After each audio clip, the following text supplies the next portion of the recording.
મારા બધા દર્શકોને મારા ફરી બાપા સીતારામ. ગઈકાલે બગદાણા બબાલના ભાગ 1માં કેટલીક એવી વાત મેં કહી હતી જે કદાચ તમે નહોતી સાંભળી અને હજારો લોકોએ એ વિડીયો જોયો, હજારો લોકોએ કમેન્ટ્સ કરી, કેટલાક લોકોએ મને વ્યક્તિગત કોલ્સ પણ કર્યા.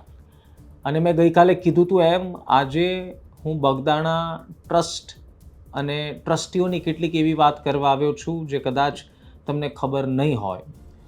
પરંતુ એ પહેલાં મારે એક સવાલ તમને પૂછવો છે જેનો જવાબ જો તમારી પાસે હોય તો જરૂર આપજો. જો તમને જે લાગતું હોય એ કમેન્ટ જરૂર કરજો કે નવનીતભાઈવાળા કિસ્સામાં શું આખી જે બબાલ થઈ એમાં બગદાણા ટ્રસ્ટના ટ્રસ્ટીઓએ બોલવું જોઈએ ખરી? હા કે ના જવાબ જરૂર લખજો. આજના વિડીયોમાં હું કેટલીક એવી વાતો કરવાનો છું જે બગદાણા ટ્રસ્ટના ટ્રસ્ટીઓની હોઈ શકે, ટ્રસ્ટની હોઈ શકે, અને કેટલીક એવી વાતો જે સીધી રીતે નવનીતભાઈના કિસ્સા સાથે જોડાયેલી નથી, પરંતુ આડકતરી રીતે આ આખી બબાલ જ્યાંથી શરૂ થઈ એની સાથે જોડાયેલી છે. અને મને વિશ્વાસ છે કે તમે એ વાત નહીં સાંભળી હોય. આપ નિષ્કર્ષ જોઈ રહ્યા છો. મારું નામ છે નિશિત રાજ્ય.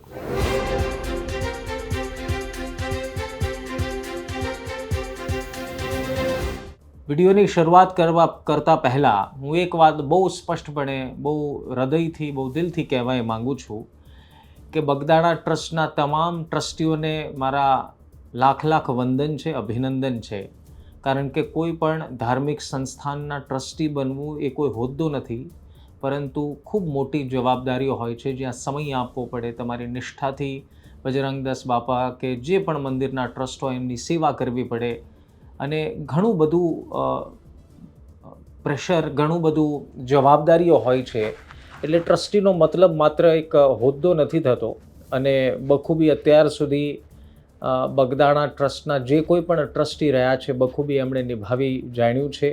પછી આર્થિક મદદ હોય, સામાજિક મદદ હોય, સમય આપવાની વાત હોય, એ આજે પણ કાયમ છે કે બગદાણા ટ્રસ્ટના તમામ ટ્રસ્ટીઓ પોતાનું સર્વસ્વ આપવા માટે હંમેશા પ્રેરાઈ રહે છે અને આપતા રહે છે. બીજું કે અત્યાર સુધી બગદાણામાં ક્યારેય રાજનીતિ ભળી નથી અને આગળ પણ ભળવા નહીં દઈએ આપણે. કે આપણે આપણી ભક્તિ પર એટલો વિશ્વાસ છે અને હોવો જોઈએ. આખી કહાનીનો બીજો પક્ષ એવો પણ છે કે કેટલીક એવી વાતો છે જે આંખમાં કણાની જેમ કેટલાકને ખૂંચતી હોય અને એની ઉપર વાત કરવી જરૂરી છે. મારી બજરંગદાસ બાપા પ્રત્યે શ્રદ્ધા અતૂટ છે. બગદાણા અને બગદાણા ધામ પ્રત્યેને, ગુરુ આશ્રમ પ્રત્યેની શ્રદ્ધા તમારી જેમ જ અતૂટ છે. પરંતુ મારું કામ એ પણ છે કે કેટલીક વાતો જે સામાન્ય લોકો અને ભક્તો સુધી નથી પહોંચતી, આપના સુધી પહોંચાડું, જેથી કરીને હકીકતથી સૌ કોઈ વાકેફ થાય.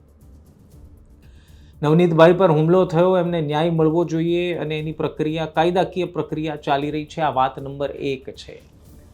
પરંતુ આ 1 નંબરની વાતને સમજવા માટે તમારે કેટલીક એવી વાતો પણ સમજવાની છે જે આ આખા એક કિસ્સામાં, આખી એક ઘટનામાં ખૂબ વજન પાડે છે. સૌથી પહેલાં તો આપને ઘટના ખબર છે કે આ કિસ્સો શરૂ થયો માયાભાઈએ જે મેનેજિંગ ટ્રસ્ટી યોગેશ સાગરને કહ્યું એ બાદથી. અને આમાં પણ કેટલાક લોકોને સવાલ છે, ને સવાલ વાજબી પણ છે કે શું નવનીતભાઈએ માયાભાઈને ફોન કરવો જોઈએ ખરી? કારણ કે જો કોઈ કાલ ઉઠીને મને ફોન કરીને મુખ્યમંત્રી કહી દે તો શું હું મુખ્યમંત્રી થઈ જાઉં છું ખરી? કાલ ઉઠીને તમને કોઈ ફોન કરીને એમ કહી દે કે તમે દેશના વડાપ્રધાન છો તો શું તમે દેશના વડાપ્રધાન થઈ જાઓ ખરી? અને સવાલ એ પણ છે કે માત્ર નવનીતભાઈએ જ કેમ ફોન કર્યો? પરંતુ ખેર, એ બધા કિસ્સાઓની ચર્ચા પહેલાં પણ થઈ ચૂકી છે અને તમે આ વિડીયો એટલા માટે શરૂ કર્યો છે કારણ કે તમે ગઈકાલની જેમ આજે પણ કેટલીક એવી વાતો જાણવા ઈચ્છો છો. હું કોઈ પણ વાત ઉપર ખુલાસો કરું, પર્દાફાશ કરું એ પહેલાં ખૂબ ધ્યાનથી સાંભળજો કે મારો આશય બગદાણા ટ્રસ્ટના એક પણ ટ્રસ્ટીને બદનામ કરવાનો નથી. મારો આશય બગદાણા ધામ પર સવાલ ઉઠાવવાનો હોય જ ન શકે. એટલે કોઈ એવો રંગ આપવાનો પ્રયાસ પણ ન કરતા. અને ત્રીજી અને છેલ્લી વાત મારા વિડીયોની પર્દાફાશ કરું અથવા તો માહિતી આપું એ પહેલાં કે વ્યક્તિગત રીતે કોઈની સાથે વાંધો હોઈ શકે, પરંતુ બગદાણા ધામના જ્યારે કોઈ ટ્રસ્ટી હોય અને જો કોઈ ટ્રસ્ટી ઉપર વાંધો હોય તો એનો મતલબ સમગ્ર ટ્રસ્ટ ઉપર વાંધો છે એવું માની શકાય. હું કોઈ ટ્રસ્ટીના અહીંયા નામ નહીં લઉં અને કદાચ મારી વાત જે બગદાણાના લોકો છે, બગદાણા ધામ સાથે જોડાયેલા લોકો છે, એ ખૂબ સરળ ભાષામાં સમજી પણ જશે. અને અમારો આશય એ છે કે બગદાણા ધામમાં કોઈ પણ પ્રકારની રાજનીતિ ન થવી જોઈએ. જુઓ, 8 ટ્રસ્ટીઓ છે બગદાણા ટ્રસ્ટ ગુરુ આશ્રમના. 8 ટ્રસ્ટીઓમાંથી કેટલાક ટ્રસ્ટીઓ એવા છે જે નવા છે, કેટલાક ટ્રસ્ટીઓ એવા છે જે વર્ષોથી જોડાયેલા છે. સામાન્ય રીતે જ્યારે આ પ્રકારની સ્થિતિ ઉપજે ત્યારે સ્વાભાવિક રીતે અંદરખાને કેટલાક સવાલો આવે, કારણ કે કાર્ય પદ્ધતિ બધાની સરખી હોય નહીં. હવે આ મારે ગોળ વાત એટલા માટે પણ તમને કહેવી પડે છે, હું સીધી વાત એટલા માટે પણ નથી કહી શકતો, કારણ કે અમારો આશય કોઈ ટ્રસ્ટીને, કોઈ વ્યક્તિને કે ટ્રસ્ટને બદનામ કરવાનો નથી. અમારો આશય એ છે કે જે થોડી ઘણી પણ સવાલો ઉઠે છે ને શંકાઓ છે એ દૂર થઈ જવી જોઈએ. અને આ વિડીયો બનાવવાનો આશય એ છે કે કદાચ કોઈ એવું માનતું હોય કે લોકોને નહીં ખબર હોય, તો હું આ વિડીયોથી કહેવા માંગુ છું કે ઘણા બધા લોકોને ઘણી બધી ખબર છે. થોડાક ભૂતકાળમાં જઈએ તો જ્યારે મંજી દાદા સમગ્ર ટ્રસ્ટના નિર્ણય લેતા હતા, જ્યારે મંજી દાદાના હાથમાં વ્યવસ્થિત અને ખૂબ મજેદાર રીતે ટ્રસ્ટ ચાલતું હતું, ત્યારે એમનો એક ઉદ્દેશ બહુ બધાને ખબર હશે કે ટ્રસ્ટમાં અને ધાર્મિક સ્થાનોમાં અને ખાસ બગદાણા ગુરુ આશ્રમમાં રાજનીતિ ઘૂસવી ન જોઈએ. અને રાજનીતિ ન ઘૂસે એની માટે મંજી દાદાએ ભરપૂર પ્રયાસો કર્યા અને હતા ત્યાં સુધી એક પણ પ્રકારની રાજકીય વિખવાદ કે રાજકીય સવાલ ઉઠ્યા પણ નથી. અત્યારના સ્થિતિ એ છે કે કેટલાક ટ્રસ્ટીઓ બગદાણા માટે જે કહો ત્યારે સમય આપવા તૈયાર હતા, એ ટ્રસ્ટી બગદાણા આવતા પણ બંધ થઈ ગયા છે. કેટલાક એવા લોકોના પણ નામ છે જેને લોકો બગદાણાનું ઘરેણું કહે છે. કાંતિદાદા પુરોહિત આપ લઈ લો. નાની સમસ્યાઓનું નિવારણ એવી સરસ રીતે લાવી દે કે એક કાનમાં સંભળાય તો બીજા કાનને ખબર પણ ન પડે. એ કાંતિદાદા પુરોહિતનું આપ ઉદાહરણ લઈ લો. ભગવાન દાદા જે ટ્રસ્ટી પણ છે બગદાણાના, એમને પણ બગદાણાનું અને બગદાણા ટ્રસ્ટનું ઘરેણું કહેવામાં આવે છે, વર્ષોથી જોડાયેલા છે. પરંતુ કેટલાક એવા લોકો છે કે જે નિર્ણય આપમેળે લે છે અને એના કારણે જ બગદાણા ટ્રસ્ટમાં નાની મોટી, આ કોઈ વિખવાદ નથી, આ કોઈ વિવાદ નથી, પરંતુ નાની મોટી કદાચ અંદરો અંદર ખટરાગ કહો કે મિસઅન્ડરસ્ટેન્ડિંગ કહો કે જે કોઈ પણ આપ નામ આપી શકો છો.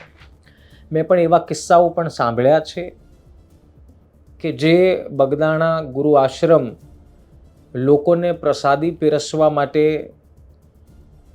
હંમેશા તત્પર હોય, પ્રસાદી આપવા માટે હંમેશા તત્પર હોય, જ્યાં આજ સુધી એક પણ વખત અન્નનો દાણો ખૂટ્યો ન હોય, જ્યાં આજ સુધી એવો એક પણ કિસ્સો ન બન્યો હોય. મેં એવા પણ આક્ષેપો સાંભળ્યા છે કે જ્યાં ફરી રસોઈયાઓએ ફરી પ્રસાદી બનાવવાનો વખત આવ્યો હોય. હવે આ નાની મોટી બાબતો છે અને હું હજી કહું છું કે આ ટ્રસ્ટની અંદરની વાતો છે, એને સામાન્ય વ્યક્તિ સાથે કોઈ લેવા દેવા હોઈ શકે નહીં. પરંતુ આ સવાલ એટલા માટે પણ ઉઠાવું છું કારણ કે આજ સુધી જ્યાં સુધી મંજી દાદા ટ્રસ્ટની સાર સંભાળ કરી રહ્યા હતા, ત્યાં સુધી એક પણ વ્યક્તિની હિંમત ન હતી અથવા તો એક પણ વ્યક્તિને એવો વિચાર પણ નહોતો આવ્યો કે રાજનીતિ અથવા તો રાજકીય દાવપેચ રમી લઈએ. પરંતુ હવે જો આવું થતું હોય તો મને વિશ્વાસ છે કે લોકો સજાગ છે ને લોકો સમજશે. ટ્રસ્ટમાં કેટલીક એવી વાતો પણ છે અથવા તો કેટલાક એવા નિર્ણયો પણ છે જેનો વિરોધ પણ થયો, અંદરખાને લોકો નાખુશ પણ છે. આપને ન ખબર હોય તો કહી દઉં કે લગભગ ઓછામાં ઓછા 50,000 જેટલા સ્વયંસેવકોના મંડળ સતત બગદાણામાં કાર્યરત રહે છે, જેમાં સૌથી વધુ મહિલા સ્વયંસેવિકાઓ છે અને પુરુષ સ્વયંસેવકો પણ છે, જે સતત બાપાના ચરણોમાં પોતાનો સમય આપે છે, સેવા કરે છે, આવતા માય ભક્તોની સેવા કરે છે અને માય ભક્તોને એક પણ પ્રકારની મુશ્કેલી ન પડે એની માટે હંમેશા ખડે પગ રહે છે. એવા સમયમાં જો કોઈ વ્યક્તિ કોઈને પૂછ્યા વગર નિર્ણય લેવા મળે તો શું સ્વયંસેવકોને ખોટું લાગવું જોઈએ કે ના લાગવું જોઈએ? સવાલ નંબર બીજો કે જ્યારે મંદિર ટ્રસ્ટની વાત હોય, મંદિર ટ્રસ્ટના નિર્ણય લેવાની વાત હોય તો શું બહારના વ્યક્તિનો હસ્તક્ષેપ વાજબી છે ખરી? શું હું વ્યક્તિગત રીતે બજરંગદાસ બાપાના ભક્ત તરીકે અથવા કહો કે હું જો સેવા કરતો હોઉં ત્યાં, તો શું એક સ્વયંસેવક તરીકે, મંડળના સભ્ય તરીકે હું એ સવાલ ઉઠાવવા માટે સક્ષમ છું કે તમે આમ ન કરશો ને આમ કરો?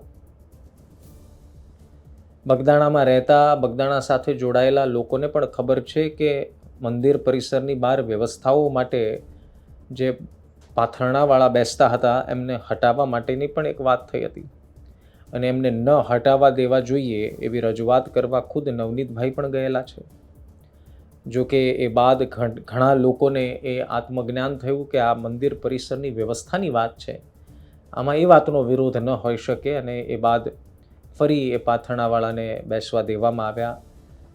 અને એ વાતમાં પણ ઘણાને ચોખવટ કરી દઉં, ઘણાને નહીં ખબર હોય કે મંદિર ટ્રસ્ટની જે ઓફિસ છે એ બહારની બાજુ જ્યારે પાથરણાવાળા બેસે અને એક ઇંચની જગ્યા માટે જ્યારે અપશબ્દો બોલે અને માહોલ ખરાબ કરે, એ વાતનો મંદિર ટ્રસ્ટને વિરોધ હતો, ન કે અહીંયા ન બેસવા દેવા. એ બાદ જ્યારે એ લોકોને સમજાવ્યા, એ બાદ પછી પણ પાથરણાવાળા ત્યાં બેસી શકતા હતા. કહેવાનો મતલબ આજ સુધી બગદાણા અને બગદાણા ટ્રસ્ટમાં એકદમ શાંત પાણીની જેમ કાર્ય થતું આવ્યું છે, સરસ કાર્ય થતું આવ્યું છે. તો પછી સવાલ એ થાય કે આટલું સરસ કાર્ય કર્યું હોવા છતાં માયાભાઈ આહિરને શું કહેવામાં આવ્યું કે તમે આમ બોલો? શું માયાભાઈ આહિરથી એક ભૂલ થઈ ગઈ? અને હું ભૂલ એટલા માટે કહું છું કારણ કે માયાભાઈ આહિરે પછી વિડીયો બનાવીને માફી પણ માંગી કે એમનાથી ભૂલ થઈ છે. તો શું આટલી મોટી વાતને, આવડી એવી વાતનું આટલો મોટો જ્યારે વિવાદ થઈ ગયો, જ્યારે વાત નવનીત બાલધિયા પર હુમલાની આવી ગઈ, એ પછી પણ ટ્રસ્ટના રહેલા 8 ટ્રસ્ટીઓમાંથી એક પણ વ્યક્તિ શું આમાં કંઈ નિવેદન આપી ન શકે? હું બીજી એક હકીકત પણ તમને કહું કે મેં મંદિર ટ્રસ્ટની ગુરુ આશ્રમની વેબસાઇટ પર દર્શાવેલા નંબર પર પણ ફોન કરીને માહિતી મેળવવાનો પ્રયાસ કર્યો અને ત્યાંથી પણ મને વધુ માહિતી મેળવવા માટે ટ્રસ્ટી શ્રીનો નંબર આપવામાં આવ્યો ને ટ્રસ્ટી યોગેશ સાગરનો નંબર હતો. મને એનાથી કોઈ વાંધો પણ નહોતો, પરંતુ માહોલ કેવો છે હું તમને કહેવા માગું છું કે મારી સાથે ટેલિફોનિક વાતચીત કરનાર વ્યક્તિનો ખોફ અથવા તો કહો કે એવો ડર હતો કે જાણે બધા જ લોકો બગદાણા ગુરુ આશ્રમને વિવાદમાં જાતે કરીને સપડાવવાના પ્રયાસ કરતા હોય એવો ભાસ થતો હતો.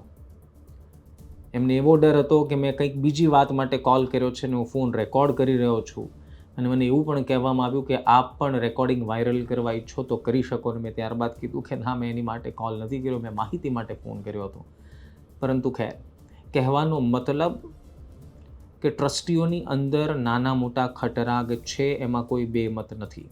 કેટલાક ટ્રસ્ટીને કેટલાક ટ્રસ્ટી નથી ગમતા, જે આજ સુધી નથી થયું એ હવે થઈ રહ્યું છે. આજ સુધી જો હું ખોટો ન હોઉં તો હું ખોટો પણ હોઈ શકું, પરંતુ મને જેટલો ખ્યાલ છે એટલો કહું છું. આજ સુધી રાજકીય હોદ્દા પર રહેલી વ્યક્તિ શું બગદાણા ટ્રસ્ટમાં કોઈ હોદ્દા પર રહી છે અને શું એના હાથમાં નિર્ણય સોંપવામાં આવ્યા છે? આ ઘણા બધા સવાલો છે અને આ આખી વાત પર અત્યાર સુધી કોઈનું ધ્યાન ગયું ન હતું ને એટલા માટે જ મને થયું કે આજે મારે તમને આ વાત કહેવી જોઈએ. હું ફરી એકવાર કહું છું કે એક પણ ટ્રસ્ટી એવા નથી કે જેને આપણે અભિનંદન કે વંદન ન કરી શકીએ. પછી એ કોઈ પણ ટ્રસ્ટી હોય, ભગવાન દાદા હોય કે પછી કોઈ પણ રણજીતસિંહ ચમાડી હોય કે 8માંથી એક પણ આપ નામ લઈ લો, યોગેશ સાગર ભલે ન હોય. કહેવાનો મતલબ એ છે કે આ બધા જ લોકો એવા છે જે સમય, જે આર્થિક મદદ, સામાજિક મદદ હંમેશા બગદાણાનું કંઈ સારું થાય એ માટે સતત વિચારતા રહે છે. તો પછી આ વિવાદોનું કારણ શું? અને જો વિવાદ થઈ રહ્યો છે તો શું 8 ટ્રસ્ટીઓ બેસીને એ વિવાદનો ઉકેલ ના લાવી શકે? જો એક નવનીતભાઈ બાલદિયા, જે બગદાણાના રહેવાસી છે, બગદાણા સાથે જોડાયેલા છે, બગદાણામાં સતત સેવા કરે છે, જો એમણે માયાભાઈને કોલ કરી દીધો અને એના કારણે જ જો આ બબાલ થઈ છે, તો શું એ ટ્રસ્ટીઓ 8 ટ્રસ્ટીઓમાંથી કોઈને પણ વિચાર ન આવ્યો કે આપણે પણ આમાં કંઈ બોલવું જોઈએ? કદાચ એવું બોલી જવું જોઈએ કે આ વ્યક્તિગત મામલો છે, જેનાથી ગુરુ આશ્રમને આ સમગ્ર મામલાથી દૂર રાખીએ. પરંતુ 8માંથી એક પણ ટ્રસ્ટી ન બોલ્યા. ને હું તો અપેક્ષા એવી રાખતો હતો કે યોગેશ સાગર, જે ધારાસભ્ય છે મુંબઈમાં ભારતીય જનતા પાર્ટીના, એ 2 શબ્દો કહી દે, પરંતુ એમણે પણ કોઈ શબ્દ ન ઉચ્ચાર્યો. અને એટલા માટે જ કદાચ લોકોને એવી શંકા ગઈ કે આ આખી બબાલ આના કારણે છે. ના, નવનીતભાઈ પર હુમલાની વાતને બગદાણા ટ્રસ્ટના આંતરિક ખટરાગ સાથે, અથવા તો આંતરિક ખટરાગ હશે તો એની સાથે કોઈ લેવા દેવા નથી. પરંતુ તેમ છતાં કેટલાક એવા અસામાજિક લોકો છે જે આખી ઘટનામાં ગુરુ આશ્રમને ખેંચવાનો, વિવાદમાં ખેંચવાનો પ્રયાસ કરે છે, જે આપણે નહીં થવા દઈએ અને તમે પણ નથી થવા દીધું. પરંતુ મારી આ 8 ટ્રસ્ટીઓને 2 હાથ જોડીને વિનંતી છે કે જો કંઈ પણ એવો વિવાદ હોય તો એનો ઉકેલ આપશ્રી લાવશો એવો મને વિશ્વાસ છે. અને આપશ્રીમાંથી કોઈ એક વ્યક્તિ પણ કદાચ નવનીતભાઈને મળે, નવનીતભાઈના પરિવારને મળે, અથવા તો મળે ન મળે તો પછીનો મુદ્દો છે, પરંતુ આખા મામલામાં કંઈ પણ બોલવા ઈચ્છે, અથવા તો ટ્રસ્ટી તરીકે આપ સમગ્ર રાજ્યના, દેશના ભક્તોને પણ એ વિનંતી કરી શકો કે આપ આખા વિવાદમાં ગુરુ આશ્રમ ઉપર કોઈ સવાલ ન ઉઠાવશો, અથવા તો ગુરુ આશ્રમ ઉપર મહેરબાની કરીને એની ઉપર વિવાદ ન કરશો. આટલું બોલી દે તો પણ મને લાગે છે કે ભક્તોમાં એ વિશ્વાસ રહેશે, તમારા પ્રત્યે એ વિશ્વાસ રહેશે કે બગદાણા ગુરુ આશ્રમનો માહોલ અને બગદાણા ગુરુ આશ્રમ સાથે જોડાયેલી હરેક વાતો આજે પણ એવી કાયમ છે. તમારું શું માનવું છે કમેન્ટ જરૂર કરજો. કદાચ મારી વાત કેટલાક લોકોને પસંદ ન આવી હોય તો મને માફ કરજો, પરંતુ મારો આશય કોઈને બદનામ કરવાનો નથી. અને જો એવો આશય હોત તો મને બધા જ ટ્રસ્ટીઓના નામ પણ ખબર છે, મેં નામ સાથે એ સવાલ ઉઠાવ્યા હોત. હું હજી અંતમાં એ કહેવા માગું છું કે મારી પાસે ઘણી એવી માહિતી છે જે મંદિર ટ્રસ્ટની છે, જે ટ્રસ્ટમાં ચાલતા નાના મોટા વિષયોની છે, જેને હું કહી શકું છું, પણ એ કહીને હું વિવાદ કરવા નથી ઈચ્છતો. બસ મારો આશય એટલો છે, આપણા સૌનો આશય એટલો છે કે જો કંઈ થયું છે અને એમાં જો ગુરુ આશ્રમનું નામ ન હોવા છતાં જોડવામાં આવી રહ્યું છે તો એમાં સ્પષ્ટીકરણ થાય. અને લોકોને પણ આ વિડીયોથી વિનંતી કરવા માગું છું કે ગુરુ આશ્રમને, બગદાણા આશ્રમને આખા મામલાથી દૂર રાખીએ. ટ્રસ્ટની અંદરની વાત મેં એટલા માટે કહી કારણ કે જાણવી જરૂરી છે. ટ્રસ્ટીઓનું મૌન ઘણા લોકોને ખાઈ રહ્યું હતું અને એટલા માટે આ વાત કરવી જરૂરી હતી. આપના શું વિચાર છે એ જરૂર કમેન્ટમાં લખજો. આવતીકાલે ભાગ 3માં કેટલીક એવી વાતો કરીશું જે તમારા મનમાં તો છે જ, પરંતુ જ્યારે સાંભળશો ત્યારે તમને પણ સારું લાગશે. આવતીકાલે મળીએ. બાપા સીતારામ.